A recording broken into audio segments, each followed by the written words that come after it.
السلام علیکم ورحمۃ اللہ وبرکاتہ۔ اللہم صلی علی محمد کما تحب و ترضی لہ اپنا مل آپ بنے میں آپ سب کو خوش آمدید۔ ناظرین سامعین، آج کے اس ویڈیو میں ہم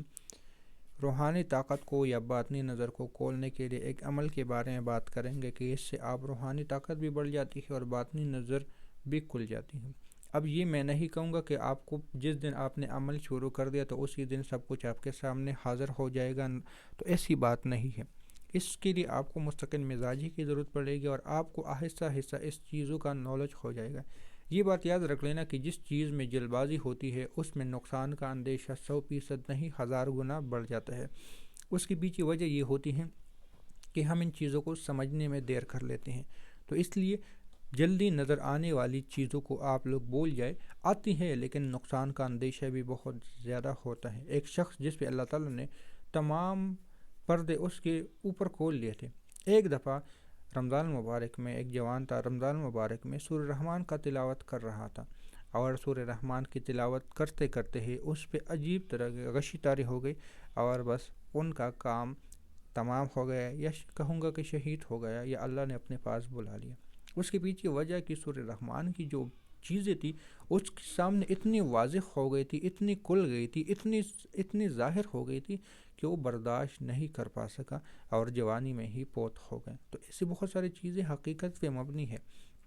اور ہم لوگ کہتے ہیں کہ ہمیں یہ چیز نظر آئے، ہم یہ کر لیں وہ کر لیں۔ جلد بازی والے کے لیے میں یہ بات کر رہا ہوں، جس کے لیے آہستہ آہستہ ہوتی ہے۔ جس طرح ہم ایک علاقے میں رہتے ہیں تو بچہ ہوتا ہے، باہر گاڑی سے بھی ڈرتا ہے، وہاں سے سائیکل گزر جائے تب بھی ڈرتا ہے، کوئی جانور گزر جائے تب بھی ڈرتا ہے،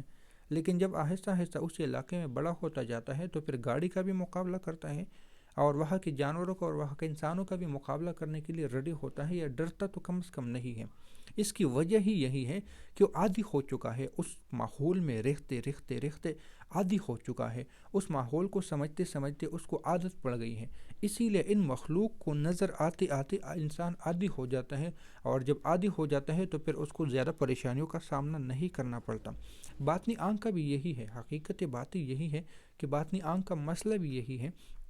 کہ جب آپ کے سامنے چیزیں آہستہ آہستہ نظر آنے لگتی ہیں تو ایک وقت ایسا آتا ہے کہ آپ کو پھر زیادہ پریشانی کا سامنا نہیں کرنا پڑتا۔ تو عمل کی طرف آتا ہوں، اس کو آپ لوگوں نے کیا کر لینا ہے، مراقبے کے اندر مراقبے کی شکل میں آپ لوگوں نے یا ظاہر ہو یا باطن ہو کو 786 مرتبہ پڑھ لینا ہے۔ مستقل مزاجی سے بھی پڑھ سکتے ہو، اور اس کو 41 دن کی قید سے بھی پڑھ سکتے ہو۔ اگر 41 دن کی قید سے پڑھ لینا ہے تو پھر کم سے کم 11,000 کی تعداد میں آپ یا ظاہر ہو یا باطن ہو مراقبے میں آپ کو پڑھنا ہوگا۔ 1000 والی تسبیح آپ کے ہاتھ میں ہوگی، اس کے لیے حصار نہیں ہے،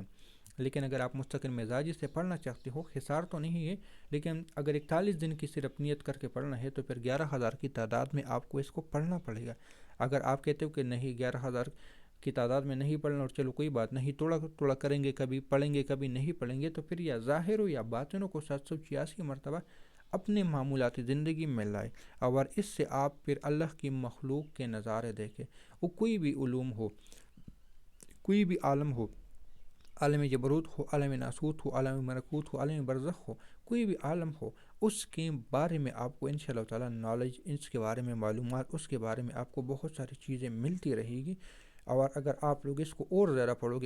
پڑھو گے تو کیا پتہ کہ اللہ تعالیٰ آپ کو اپنے قریبوں میں بھی شامل کر لے، یعنی نجیب غوث ابدال رجال الغیب کی کسی عہدے پہ آپ کو فائز کر لیں۔ تو ایک مختصر سی ویڈیو تھی جس میں آپ کو بتانا تھا عمل کے بارے میں۔ ملتے ہیں نئی ویڈیو کے ساتھ، دعاؤں میں یاد رکھیں۔ اللہ حافظ۔